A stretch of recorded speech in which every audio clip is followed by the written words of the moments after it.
ఉపరాష్ట్రపతి ఎన్నికల్లో ఎన్డీఏ కూటమి అభ్యర్థి పేరు ఖరారైంది. మహారాష్ట్ర గవర్నర్ పొన్నుస్వామి రాధాకృష్ణన్ పేరును ఖరారు చేస్తూ బీజేపీ పార్లమెంటరీ బోర్డు నిర్ణయం తీసుకుంది. ప్రధాని మోదీతో పాటు కూటమి పక్షాలతో చర్చించాకే ఆయన పేరు ఖరారు చేసినట్లు బీజేపీ అధ్యక్షుడు జేపీ నడ్డా ప్రకటించారు. రాధాకృష్ణన్ ఏకగ్రీవ ఎన్నికకు సహకరించాలని విపక్షాలకు విజ్ఞప్తి చేశారు. ఉపరాష్ట్రపతి ఎన్నికలో అధికార ఎన్డీఏ కూటమి అభ్యర్థిగా మహారాష్ట్ర గవర్నర్ చంద్రపురం పొన్నుస్వామి రాధాకృష్ణన్ పేరు ఖరారైంది. ఆదివారం జరిగిన బీజేపీ పార్లమెంట్ బోర్డు భేటీలో ఈ మేరకు నిర్ణయం తీసుకున్నట్లు పార్టీ అధ్యక్షుడు జేపీ నడ్డా ప్రకటించారు. రాధాకృష్ణన్ ఏకగ్రీవ ఎన్నికకు సహకరించాలని విపక్షాలకు విజ్ఞప్తి చేశారు. అటు ఎన్డీఏ ఉపరాష్ట్రపతి అభ్యర్థిగా సిపి రాధాకృష్ణన్ పేరు ఖరారు కావడం పట్ల ప్రధాని నరేంద్ర మోదీ హర్షం వ్యక్తం చేశారు. ఆయన సుదీర్ఘకాలం ప్రజా జీవితంలో ఉన్నారని, బడుగు బలహీన వర్గాల అభ్యున్నతి కోసం కృషి చేశారని ఎక్స్ వేదికగా ప్రశంసించారు. అంకితభావం, మానవత్వం, ప్రతిభ కలిగిన గొప్ప నాయకుడని పేర్కొన్నారు. సామాజిక సేవపై ప్రధానంగా దృష్టి పెట్టి పనిచేశారని తెలిపారు మోదీ.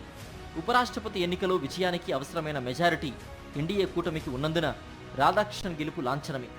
781 మంది లోక్సభ, రాజ్యసభ ఎంపీలతో కూడిన ఎలక్టోరల్ కాలేజీ ఉపరాష్ట్రపతిని ఎన్నుకుంటుంది.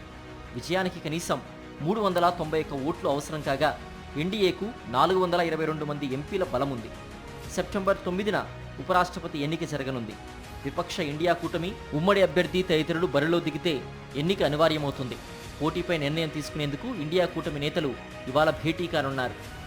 తమిళనాడులో వచ్చే ఏడాది అసెంబ్లీ ఎన్నికలున్నాయి. స్టాలిన్ సారథ్యంలోని అధికార డీఎంకేను ఎలాగైనా ఓడించి అధికారంలోకి రావాలని బీజేపీ పట్టుదలతో ఉంది. ఉపరాష్ట్రపతిగా రాధాకృష్ణన్ ఎంపిక అందులో భాగంగానే కనిపిస్తోంది.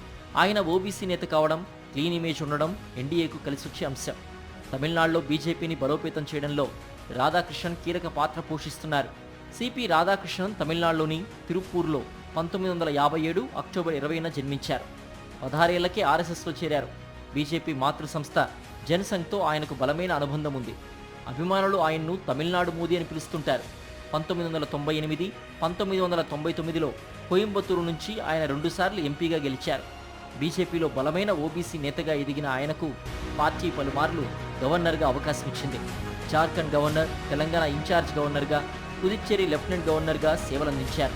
2024 నుంచి మహారాష్ట్ర గవర్నర్గా కొనసాగుతున్నారు.